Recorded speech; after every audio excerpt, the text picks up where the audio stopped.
parle de Jonas dans Matthieu chapitre 12, à partir de verset 40. Le signe de Jonas, comme le poisson a avalé Jonas dans son ventre pendant 3 jours, le Fils de l'homme aussi. Donc Jonas, c'est quelqu'un qui a parlé peu, a écrit peu, mais qui contient vraiment un message puissant pour chacun de nous.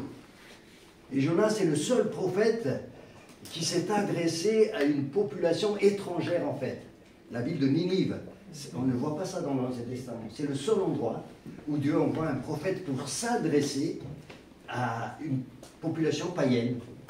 Et là, Dieu montre déjà son amour, pas seulement pour un seul peuple, mais pour tout le peuple. Ce verset qui ouvre le salut au monde entier est déjà dans Jonas. Donc c'est un prophète très intéressant et très important pour nous. Et Jonas, c'est un personnage historique. Et l'histoire du gros poisson qui a avalé Jonas, ce n'est pas simplement une légende, c'est une histoire vraie. Jésus en parle comme d'une histoire vraie. Il le dit, donc, si vous faites confiance aux paroles de Jésus, vous considérerez cette histoire comme une histoire vraie. Et Dieu est capable de faire encore ces choses-là aujourd'hui, parce qu'il est toujours le même, hier, aujourd'hui et éternellement, et il est ici ce matin. Amen. Amen. Alors, ouvrons le livre de Jonas. Je vous invite à ouvrir ce livre, donc, parce qu'on va parcourir un petit peu ce livre ce matin. Et Jonas, le nom de Jonas veut dire colombe. Vous savez ce que c'est une colombe, hein? Ça préfigure quoi? Le Saint-Esprit. La paix. Le Saint-Esprit qui apporte la paix. Et le premier fruit de l'Esprit, Galates chapitre 5, verset 22, c'est quoi? C'est l'amour d'abord, la joie et la paix. Donc Jonas devrait avoir tout ça. Mais on verra que ça va être difficile pour lui. Ça va être difficile, mais Dieu va l'amener. Dieu va l'amener vers, je dirais, cette réalisation de ce qu'il voulait faire dans la vie de Jonas. Dis à ton voisin, à ta voisine, Dieu veut t'amener là où il veut que tu sois, dans la réalisation de ta destinée. Alléluia. Dieu ne se décourage jamais. Il savait pertinemment que Jonas, quand on entend parler de Jonas, vous pensez à quoi? Un prophète désobéissant, n'est-ce pas? Ouais, c'est ça. Hein? Quand on dit Jonas, c'est qui? Ben, c'est un prophète désobéissant. On lui a dit d'aller à Ninive, il est allé. À l'opposé, il est allé à Tarsis. Hein, c'est vraiment le côté opposé. Et Tarsis, c'est, en fait, c'est près de l'Espagne. Et Ninive, c'est pas trop loin. C'est à quelques kilomètres. Et il est allé loin, loin. Donc nous, on pense, quand on parle de Jonas, nous, on pense tout de suite à un prophète désobéissant. Et Dieu, quand il a choisi Jonas, il savait précisément qu'il choisit quelqu'un qui a des problèmes dans son cœur. Dieu te choisit aujourd'hui pour être sauvé et pour être au service. Mais il sait exactement que tu as des blessures dans ton cœur. Tu as des problèmes non réglés comme Jonas. Mais Dieu veut t'amener là où il veut que tu sois. Et il va le faire dans la vie de Jonas. Dieu n'appelle pas les qualifiés, les expérimentés, mais Dieu appelle celui qu'il veut. C'est Dieu qui choisit. Ce n'est pas moi. Et Dieu appelle les non qualifiés pour les qualifier. Et il va amener là où il veut que tu sois. Donc ne te décourage pas. Jonas, verset 1 à 3. La parole de l'Éternel fut adressée à Jonas, fils d'Amittai, en ces mots: lève-toi, va à Ninive, la grande ville, et crie contre elle, car sa méchanceté est montée jusqu'à moi. Comme je disais, Dieu connaît le cœur de Jonas, les compétences de Jonas et tout, mais il va envoyer Jonas vers cette ville de Ninive. Et tout de suite, Jonas, qu'est-ce qu'il a fait? Il se lève et il est parti de l'autre côté, verset 3. Jonas se leva pour s'enfuir à Tarsis, loin de la face de l'Éternel. Il descendit à Jaffo et il trouva un navire qui allait à Tarsis. Il paya le prix du transport. Quand tu désobéis à l'Éternel, tu vas payer le prix. de ta désobéissance. Ça ne veut pas dire que Dieu t'a abandonné. Mais tu vas payer le prix jusqu'à ce que Dieu te ramène déjà. Il va payer le prix de son transport. Il va aller loin, loin, loin. Loin par rapport à Ninive. Et il va en plus payer le prix. Il s'embarqua pour aller avec les passagers à Tarsis, loin de la face de l'Éternel. Loin de la face de l'Éternel, pas seulement du lieu où Dieu voulait, mais aussi loin de sa face. Mais ce qui est bon avec Dieu, c'est que Jonas va être amené à la repentance. Et là, ce livre aussi nous montre la grâce de Dieu.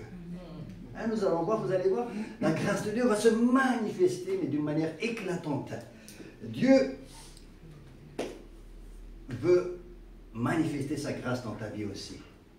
Et donc, Jonas est sorti, je vais aller vite dans cette première partie, parce que vous connaissez bien. Jonas va sortir du ventre de poisson quand il va se repentir, et Dieu lui accorde sa grâce, et de nouveau, il l'appelle. Quand tu désobéis au Seigneur, quand tu changes d'avis par rapport à l'appel du Seigneur sur ta vie, Dieu te ramène de nouveau là où tu as quitté.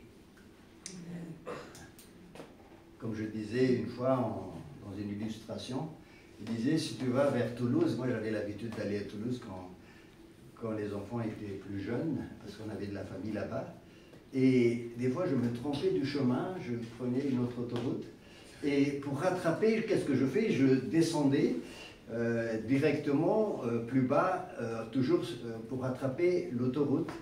Mais le Seigneur ne le fait pas comme ça. Il te ramène à l'endroit où tu as quitté.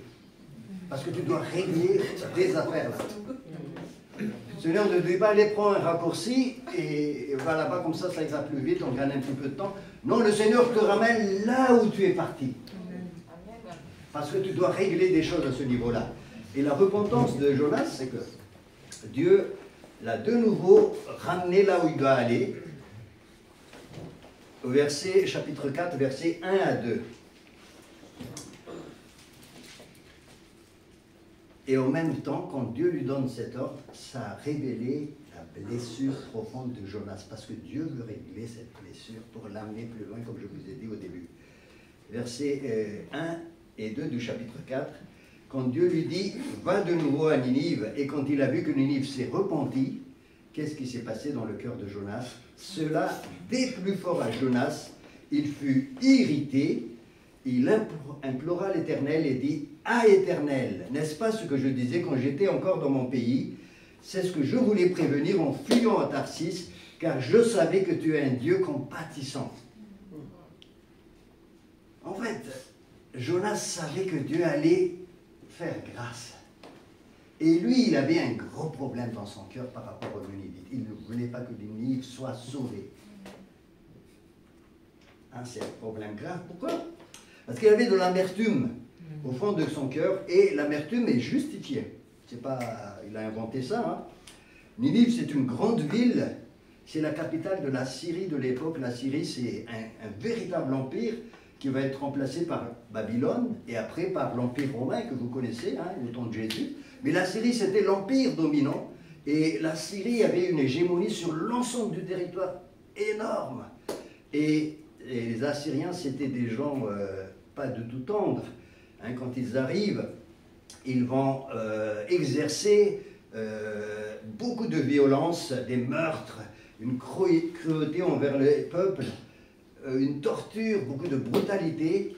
Et en 722, avant Jésus-Christ, la partie nord d'Israël, les 10 tribus, vous savez que l'Israël, il y avait les 10 tribus dans le nord et les 2 tribus dans le sud. Dans le sud, c'est Juda et Benjamin. Et dans le nord, vous avez les 10 tribus, et les 10 tribus sont tombées parce que la Syrie a attaqué la partie nord. Et ils ont fait payer les lourds tribus aux enfants d'Israël. Donc tout ça, c'était dans l'esprit de Jonas. Jonas savait que c'est l'ennemi traditionnel. Il ne pouvait pas accepter que l'Éternel sauve Ninive. C'est terrible, hein? Et vous savez, dans notre cœur, il y a des choses comme ça que Dieu veut régler. Des ressentiments, des blessures profondes, des frustrations. de l'amertume, voire de la haine. Mais Dieu veut aller profondeur. Il ne lâche pas le morceau parce qu'il veut amener là où il veut que tu sois. Il ne cherche pas les parfaits, il ne cherche pas les expérimenter, mais il veut régler, il veut que tu sois transformé de gloire en gloire.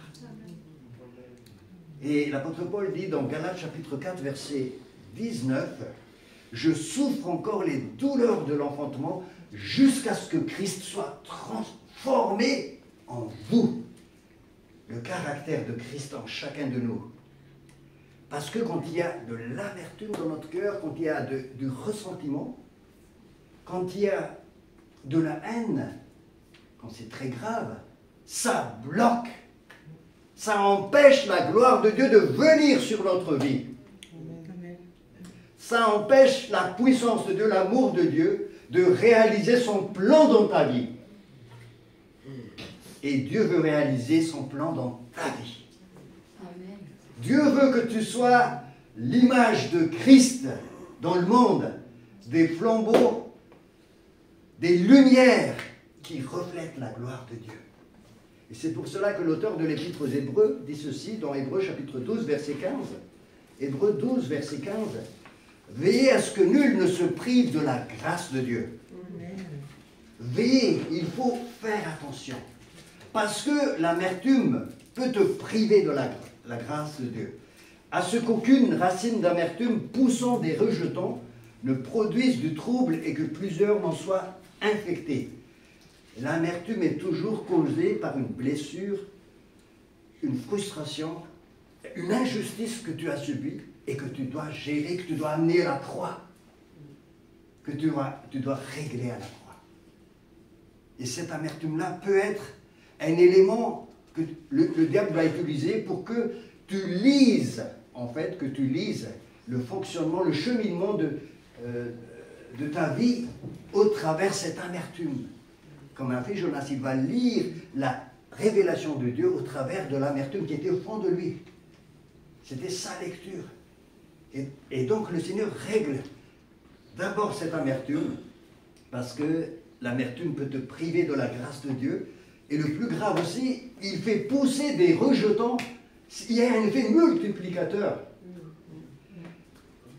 Il fait pousser des rejetons, c'est-à-dire il donne des petits partout dans ta vie. Et ça se multiplie, ça donne des rejetons et ça cause des troubles. Ça cause des troubles et ça se propage. Donc le principe de l'amertume, de la blessure non réglée, c'est que ça cause, ça produit des rejetons et ça se propage et ça affecte, ça infecte, affecte ou infecte, je ne sais pas quel mot utiliser. Les deux, ça affecte, ça m'affecte. Et puis ça infecte aussi et ça se propage. Donc Dieu te dit, je veux régler l'amertume dans ton cœur aujourd'hui. Je veux te transformer parce que je n'ai pas renoncé à t'utiliser. Je veux t'utiliser. Je ferai de toi un pêcheur d'hommes. Je ferai de toi un gagneur d'âme. Je ferai de toi quelqu'un qui va transmettre ma compassion, mon amour. Et quand ça se propage, ben, vous voyez, en fait, ça se propage comment? Ben, de bouche à oreille, hein, de cœur à cœur, et puis ça infecte le corps, parce que le corps, c'est un organisme vivant. Ça propage la bénédiction, et ça propage aussi les choses néfastes. C'est un organisme vivant, hein. Les médecins le savent. Hein. Moi, je ne suis pas médecin, j'ai des médecins qui connaissent bien que quand tu mets quelque chose de mauvais dans le corps, ben, ça se propage. C'est l'infection. Mais Dieu est un Dieu de grâce. D'ailleurs, Jonas le dit, il le savait. Il avait une connaissance de la grâce de Dieu dans sa tête. Parce que même quand il était en désobéissance, les gens qui étaient dans le bateau lui ont dit « Mais attends, Jonas, il y a quelque chose, là, on ne comprend pas, le bateau est en train de recevoir la tempête, le bourrasque, le vent violent. Et toi, qu'est-ce que tu dis de tout ça? Jonas était en train de dormir au fond. Hein? Pourquoi il dort? Parce qu'il sait que Dieu est un Dieu de grâce. Il sait que Dieu est avec lui et il le confesse. Regardez avec moi au chapitre 1er, quand ces gens-là sont venus vers Jonas au verset 8, et les gens lui disent, expliquez-nous, qu'est-ce qui s'arrive là? Pourquoi ce malheur? Quelles sont tes affaires et d'où tu viens? Quel est ton pays et quel peuple es-tu? Et qu'est-ce qu'il dit Jonas, verset 9? Il disait, je suis hébreu et je crains l'Éternel. Ben, c'est un homme qui craint Dieu. Il connaît la grâce de Dieu. Il sait qui est Dieu. Il avait eu une révélation de Jésus. Peut-être que tu t'es converti déjà. Tu as accepté le Seigneur. Tu connais la grâce de Dieu. Tu sais qui est Dieu. Tu as déjà eu une révélation. Mais en même temps, tu désobéis. Tu es sur le chemin de la désobéissance. Dieu ne t'abandonne pas pour autant. Dieu n'a pas laissé Jonas. Et Jonas gardait la révélation de la grâce de Dieu dans son cœur. Nous sommes en pleine contradiction, hein, vous n'avez pas remarqué? Nous sommes en contradiction, pourquoi? Parce que nous sommes déjà mis à part. Nous sommes déjà mis à part, sanctifiés, mais en même temps, une partie de notre être, c'est-à-dire le corps, n'est pas encore glorifié. On est tiraillé. Et on sait qui est Dieu. Révélation du Saint-Esprit. Mais en même temps, nous sommes tiraillés. Donc nous avons besoin toujours de la grâce de Dieu. Amen. Toujours. Quelqu'un qui dit j'ai plus besoin de la grâce est en train de partir vraiment à la dérive totale. Donc il pense que tout vient de ses propres forces. Nous avons besoin de la grâce de Dieu. Dis à ton voisin, j'ai besoin de la grâce de Dieu. J'ai besoin de la grâce de Dieu. J'ai besoin encore plus de la révélation de la grâce de Dieu. Et Jonas lui dit, je savais que tu es un Dieu qui fait grâce, un Dieu de grâce. Mais il a besoin de vivre encore plus cette grâce. Quand Ninive s'est repenti, dans la version seconde 21, donc de chapitre 4, il dit, tu es un Dieu de grâce et de compassion, et un Dieu de miséricorde, lent à la colère et riche en bonté, et qui te répond du mal. En fait, ce n'est pas se repentir dans le sens d'un pécheur qui se convertit, mais qui change en fait. Dieu dit dans Ézéchiel chapitre 18, verset 3, « Je ne désire pas la mort du méchant, mais qu'il se convertisse. » Et quand le méchant se convertit, ben Dieu ouvre la porte les écluses de la grâce. Un Dieu de grâce, de compatissant, un Dieu miséricordieux, lent à la colère, riche en bonté, et ça il le confesse. Jonas a eu une révélation de la grâce de Dieu. Vous êtes d'accord avec moi? Il l'a eu. Pour lui, mais pas pour Ninive. Hein, c'est ce qui nous arrive souvent. J'ai une révélation de la grâce de Dieu pour moi. J'ai une révélation, je sais que Dieu m'aime. Mais quand Dieu dit de regarder le frère, la sœur, les autres, alors là, je suis très exigeant et j'ai l'impression souvent que la grâce de Dieu, je l'ai oubliée. L'amertume et la haine a pris le dessus. Et Israël, comme je disais tout à l'heure, est un ennemi traditionnel. Et la colombe, elle est où la colombe? Elle est partie où la colombe? La colombe est partie. Il ne reste plus que Jonas. Pourtant, l'esprit d'adoption que nous recevons en Jésus, c'est l'esprit de la colombe. De Romains chapitre 8, versets 15, 16 et 17, on peut l'afficher. Vous n'avez pas reçu un esprit de servitude pour être encore dans la crainte. Jonas était peureux, craintif, il avait peur des Ninivites. Mais vous avez reçu un esprit d'adoption qui crie « Abba Père ». Et l'Esprit lui-même déclare en mon esprit que je suis enfant de Dieu. Et si je suis enfant de Dieu, je suis héritier et co-héritier avec Christ. La colombe qui est en moi, le Saint-Esprit qui est en moi, produit les fruits de l'Esprit. Mais ce qui l'empêche de produire, c'est la blessure non guérie par le Seigneur. Les frustrations, les problèmes que j'ai eus et que je n'ai pas amenés au Seigneur, le Seigneur te dit ce matin, tu dois amener ce problème vers moi parce que je veux le régler. Et qu'est-ce qu'il fait Jonas quand il entend ça? Ben, il boude. Il boude, hein? Il dit au verset 3, « Maintenant, Éternel, prends-moi donc la vie, car la mort m'est préférable à la vie. Je ne supporte pas que Ninive se convertisse. » En gros, hein, je traduis. « Prends-moi la vie, parce que je ne peux pas voir ce peuple se tourner vers toi. Je ne peux pas supporter. La mort m'est préférable. » Ah, c'est fort, hein? Je veux être ceci, je veux être cela, mais surtout pas voir ce peuple se convertir. Mais en même temps, l'esprit d'adoption qui était dans la colombe, d'abord doit produire ses fruits.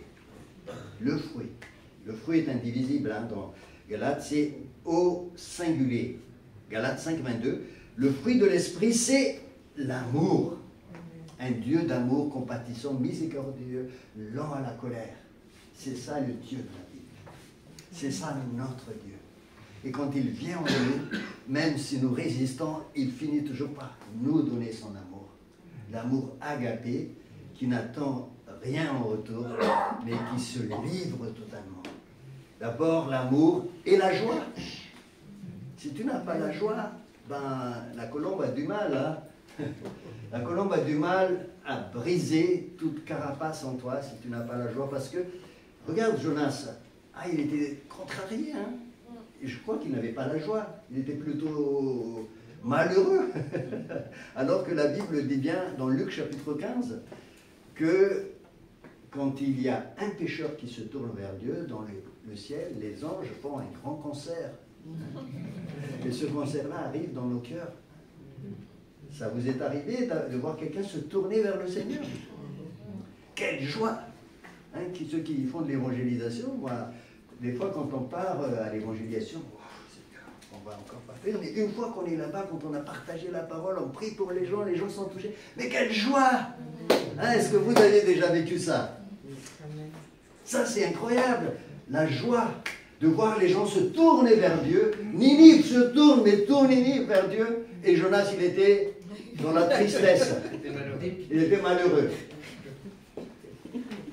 Il était malheureux. Hier, vous savez, quelqu'un m'appelle. J'étais en train de prendre mon petit déjeuner. Quelqu'un m'appelle, numéro inconnu. Je décroche. Je décroche tout le temps systématiquement. Parce que moi, je ne sais pas ce qui peut arriver. Et le Seigneur m'a déjà fait beaucoup de surprises. Vous connaissez l'histoire de Léo. Léo qui m'a appelé le 1er janvier 1900, 2000, je ne sais plus. Bon, c'est loin. Mais Léo est venu au Seigneur plus tard, plusieurs années, il m'appelle. Bon, je vais laisser Léo, mais je vais vous raconter ce qui m'est arrivé hier. Alors, la personne m'appelle, numéro inconnu, et je décroche. Et silence. Donc j'écoute un peu, le bruit bizarre. Et j'ai dit, je vous écoute. Et silence encore. Et à la fin, la personne me dit, je vous appelle parce que je veux m'approcher de Dieu. Comme ça, direct au téléphone. Ah ouais, d'accord, ok. Elle est contente, Mélanie, parce que c'était au téléphone aussi quand on s'est connus la première fois. Et donc, je dis, écoutez, j'ai dit, Seigneur, comment faire? Tout de suite, je prie le Seigneur.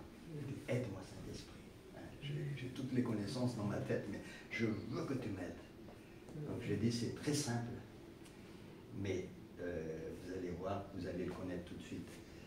Donc, je lui explique le plan du salut et je lui explique ce que Jésus a fait à la croix. Et je lui dis, est-ce que vous voulez accepter Jésus? Elle a dit oui. Donc, au téléphone, elle accepte Jésus. Je prie pour elle et elle reçoit Jésus. J'ai dit, je vais prendre votre téléphone et je vais vous envoyer des vidéos pour vous encourager. On reste en contact et je vais essayer de trouver une église pour vous. Elle accepte le Seigneur, je suis en contact, je lui ai envoyé une vidéo, elle m'a remercié, tout ça. Elle a accepté le Seigneur, est-ce que vous avez une Bible? Voilà. Voilà. Et moi, j'avais la joie.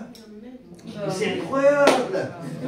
Mais quelle joie de faire passer des gens de la mort à la vie. Et Jonas, c'est toute la ville de Ninive. Vous savez, c'est une grande ville, semble-t-il, selon le texte. Il a fallu 3 jours de marche pour prêcher. Hein, c'est une ville dans la circonférence, d'après les historiens, c'est 100 km. C'est vraiment une grande ville. Et c'est une ville qui se situe dans l'Irak d'aujourd'hui.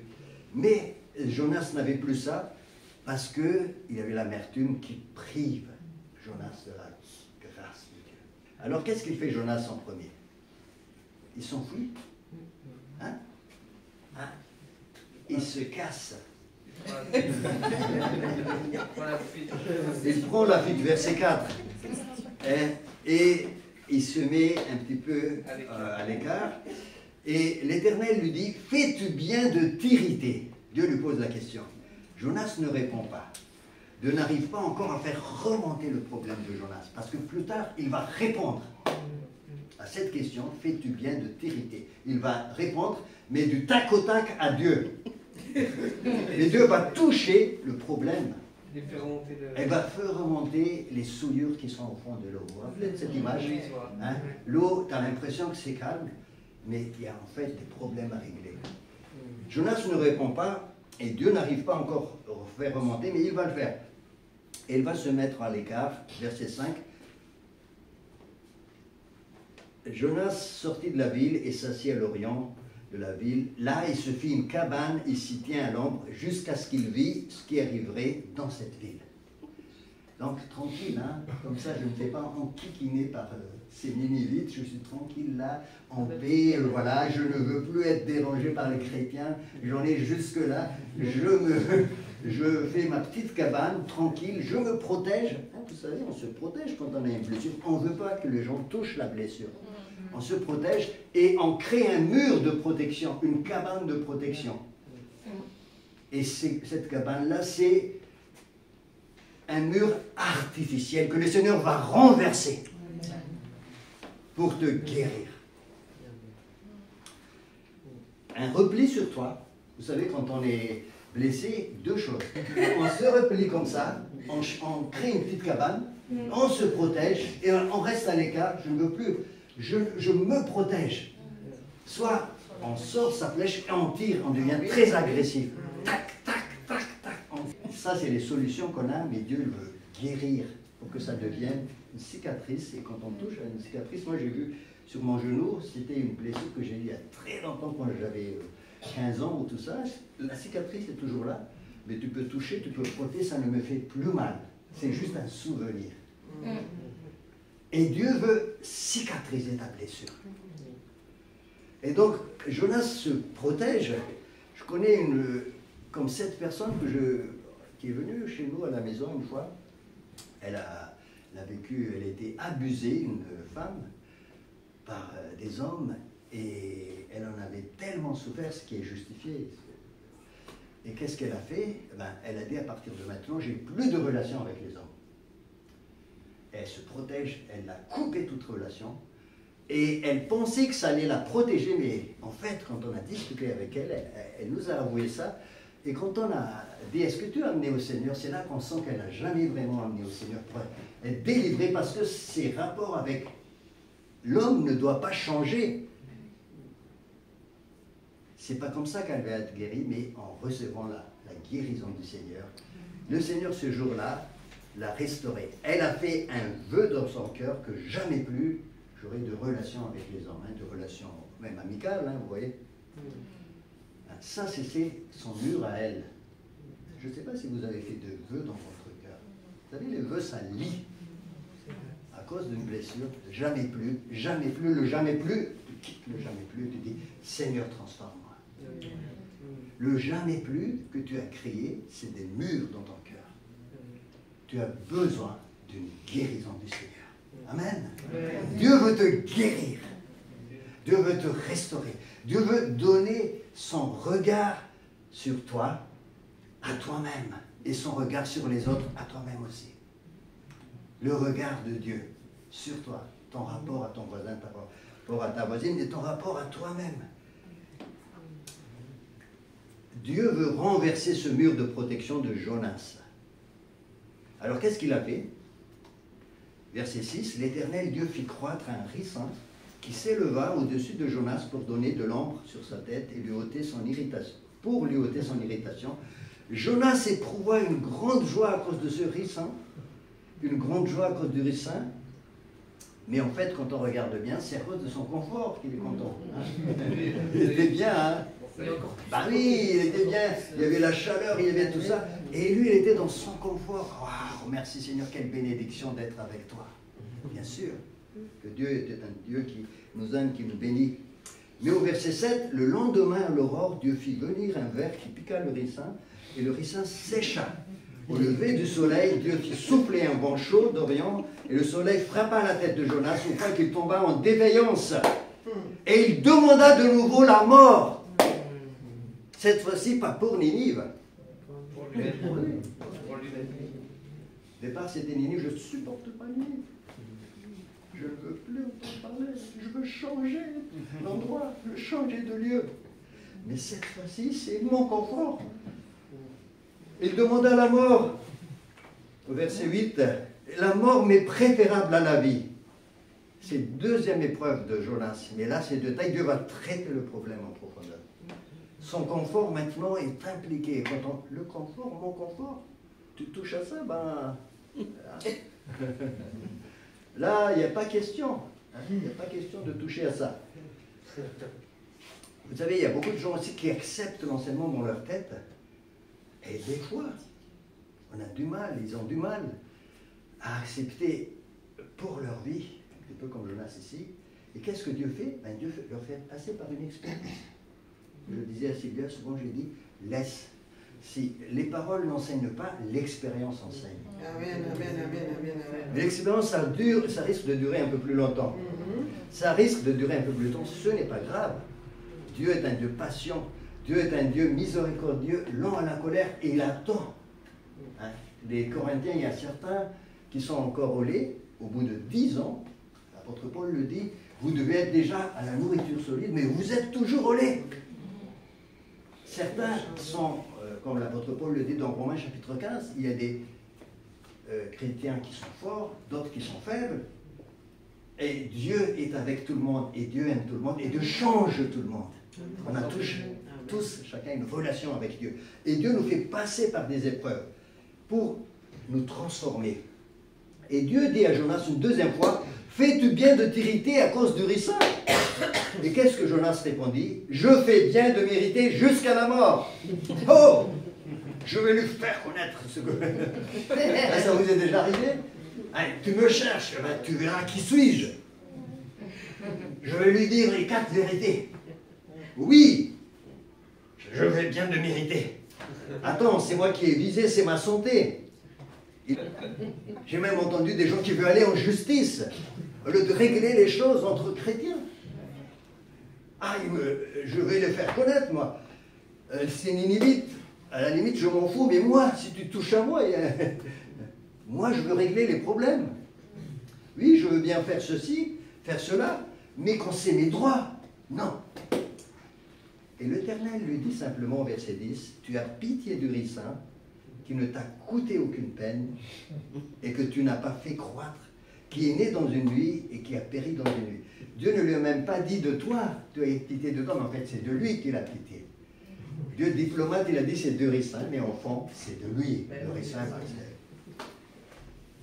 Dieu demeure dans l'amour et la bienveillance, la miséricorde et la compassion.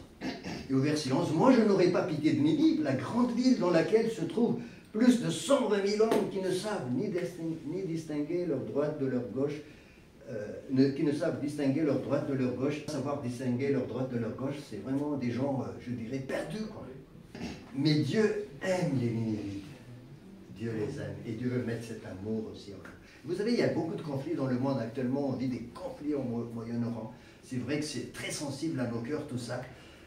Mais je crois vraiment que Dieu aime tous les hommes et veut le sauver. Il a un plan parfait aussi pour le monde. Jésus-Christ, le sauveur du monde. C'est pour ça qu'il est venu. La Bible dit, Dieu prouve son amour envers nous en ceci. Lorsque nous étions encore pécheurs, Christ est mort J'étais pécheur. Dieu n'a pas attendu à ce que je sois juste ou que je mérite quelque chose. Non, j'étais pécheur, indésirable, qui mérite la mort, mais Dieu m'a déjà aimé. Dieu m'a déjà prouvé son amour. Et vous savez, prouver son amour, c'est donner Jésus-Christ à la croix. Et quand il donne Jésus, il ne peut pas aller plus loin. Je dis souvent ça, quand tu donnes ta vie, tu ne peux plus faire plus. Tu peux donner du temps, tu peux donner de l'argent, tu peux donner tout ce que tu veux, mais quand tu donnes ta vie, tu as fait tout ce que tu peux. Et c'est ce que Jésus a fait pour chacun de nous. Tu te rends compte? Il ne peut pas faire plus. Il a tout donné. Tout est accompli à la croix. Il a tout donné. Il ne peut pas faire plus. Mais alors que nous étions pécheurs, de notre côté, nous étions pécheurs perdus, nous étions ennemis de Dieu. Verset 10 de Romains chapitre 5, verset 10. Alors que nous étions ennemis, il nous a réconciliés avec Dieu. Peut-être qu'actuellement, il y a des choses qui sont ennemies de Dieu dans ta vie. Mais Dieu t'aime. Il veut te transformer. Il y a des domaines dans ta vie qui ne sont pas soumis au Seigneur. Ils sont contre sa volonté, mais Dieu t'aime. Il veut t'amener à la repentance aussi, à la réconciliation avec Christ, comme le verset 10. Au verset 6, alors que nous étions sans force. Romains 5, 6. Sans force. Est-ce que quelqu'un est sans force ici ce matin? Seigneur, je ne peux pas. J'arrive pas. J'arrive pas à me défaire de ce truc-là. Être libéré de ceci. Je suis sans force. Le Seigneur te dit, moi j'ai déjà tout accompli. Amen. Amen. Si tu es sans force, même si tu as des choses contre la volonté de Dieu, Dieu veut t'amener et te transformer, comme il a fait avec Jonas. Ne te décourage pas. Alors, levons-nous, on va prier. Si tu es sans force ce matin, si tu te sens vraiment contraire à la volonté, il y a des choses contraires à la volonté de Dieu dans ta vie ce matin, Dieu t'aime toujours et Dieu veut te transformer. Laisse-toi maintenant toucher par le Saint-Esprit. Le Saint-Esprit est un esprit de colombe, de douceur, qui amène l'amour de Dieu dans ton cœur, qui te libère de la haine, des préjugés, de la frustration, des blessures, qui te libère aussi de tout ce qui était un poids dans ta vie. Dans le nom de Jésus, il y a des personnes qui ont des poids dans leur vie. Seigneur, enlève le poids maintenant dans le nom de Jésus, afin de te libérer parce qu'une colombe, je reçois sa vole. Ça vole une colombe. Et le poids empêche les ailes de la colombe de voler. Le Seigneur enlève maintenant tous ces poids-là et te donne le vol parce que une colombe, ça monte et ça amène la douceur. Ça amène l'amour, ça amène la patience. Reçois la colombe du Seigneur maintenant. Alléluia. Merci Seigneur de guérir les cœurs maintenant, de guérir l'âme, les personnes qui sont ici, et moi-même aussi, Seigneur, tu nous guéris, parce que tu es l'Éternel qui guérit. Alléluia. Je suis l'Éternel qui te guérit, qui te guérit physiquement et qui te guérit aussi émotionnellement. Sois maintenant inébranlable dans le service du Seigneur et fixe les yeux sur Jésus. Amen. Qui est l'auteur de notre foi. Amen. Merci Seigneur Jésus. Dans le nom de Jésus, je prie. Amen. Amen. Amen.